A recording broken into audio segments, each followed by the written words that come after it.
So with that, I'm going to invite Elizabeth Beto and Stephanie Figueroa. Elizabeth's with Cigna and Stephanie is with Premera to come up.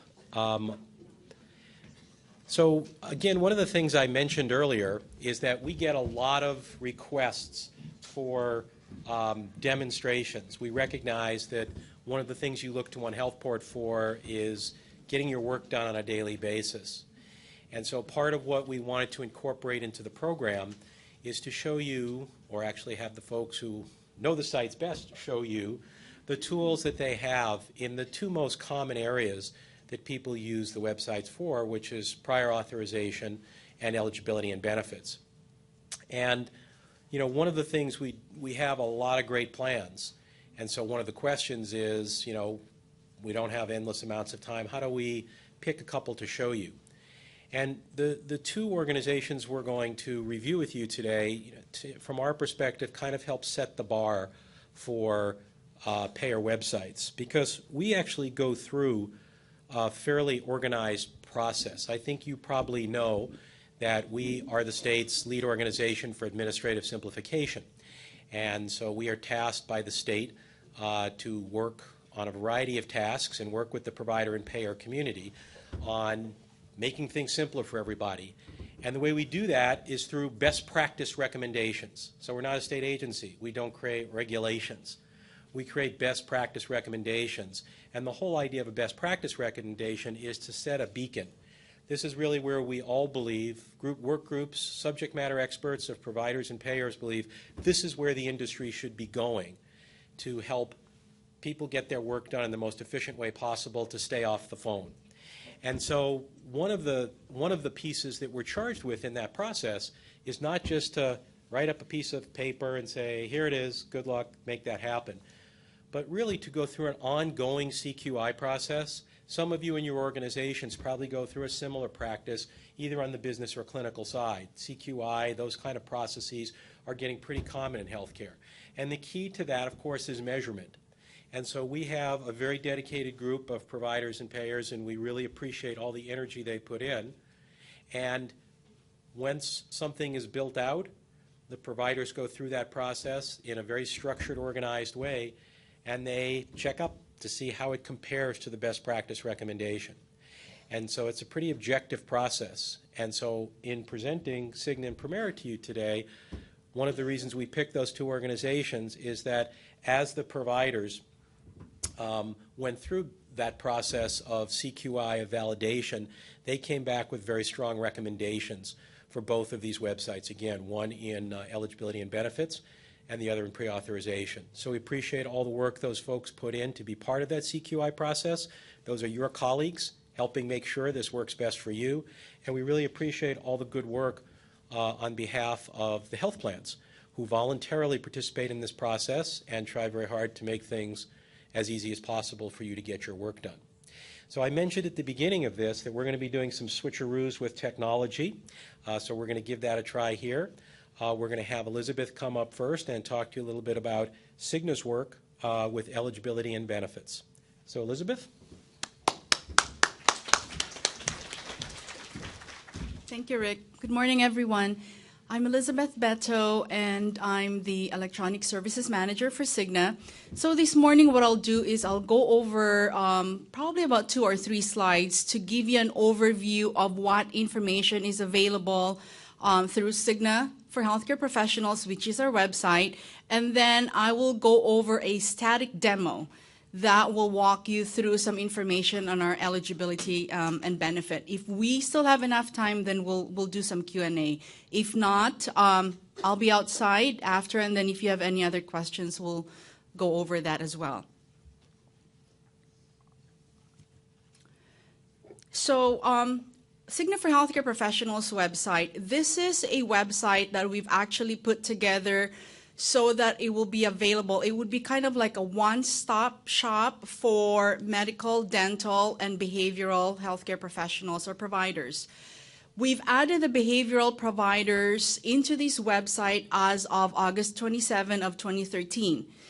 Even though the website is available for contracted and non-contracted providers, what we've done with behavioral, because this is a new group of providers that we've added, For now, this particular website is only available for contracted providers for behavioral.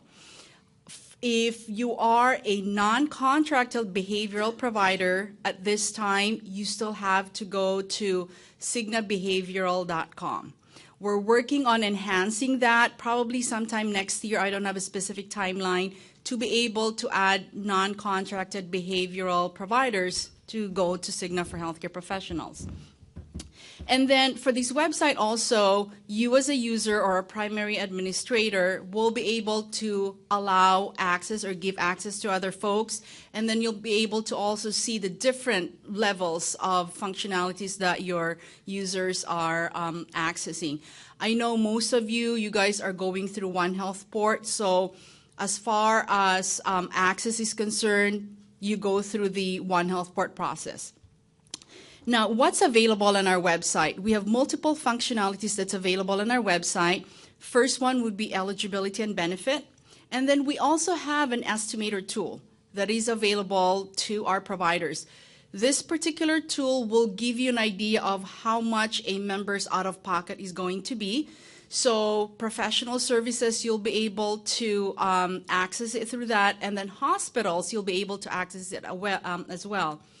The way that the estimator tool runs is that it looks at the provider's contract with Cigna as well as the real-time benefit for that specific member. So there's multiple information available there. You'll also be able to check and inquire if pre-certification is needed, and if, let's say, a provider or a surgeon submitted a pre-cert and the hospital wants to know if a pre-cert is available, you'll be able to go to our site and obtain that as well. And then claim status inquiry is available. And the newest one that we've actually made some enhancements is our electronic fund transfer. We now have the online enrollment there, as well as availability of your direct deposit report. So if you guys go through or receive your electronic remittance reports through a clearinghouse, and for some reason you have a deposit that you want to know exactly what's happening, that electronic EOB is now available online on Cigna for Healthcare Professionals. We have a resources page that gives you policies and procedures, and I know on the hospital side, they normally want to kind of understand what are the different services that needs pre-cert. So our pre-cert list that's available on our resources page, that is updated every 3 to 6 months, depending on our medical management services. We also have an e-course available. So for example, there's a new functionality that you're not too familiar as far as how to work it out or what needs to be done. It is available there. It's a PDF file that you can kind of walk through it. Okay. Now, this particular picture is the kind of the screenshot of our eligibility and benefit, and I'll walk you through some of those steps. This is also the screenshot if a lot of you goes through One Health Port. When you click on the Cigna link, this is actually what you see. So you'll bypass the registration logon for Cigna.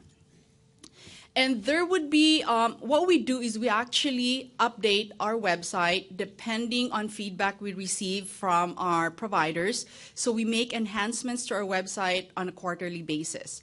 So the list that you'll see here would be enhancements that are coming in within the next month or so. As far as eligibility and benefits, there's going to be a button on the eligibility and benefit that would say mental health. So if you're a provider that actually sees members and you wanted to kind of see what's the benefits in the medical and behavioral side, you'll be able to toggle back and forth on those benefits. Another enhancement we're looking at is the PCP benefit. Right now, you'll be able to see providers, PCP services and professional services. We are actually going to combine that because there's been a lot of confusion, and you'll be seeing that forthcoming. The last one we're working on as part of our core phase for PPACA is the electronic fund transfer and electronic remittance revise, wherein you'll be able to receive that using your NPI number. Currently, we're only able to send that to you using our tax ID number.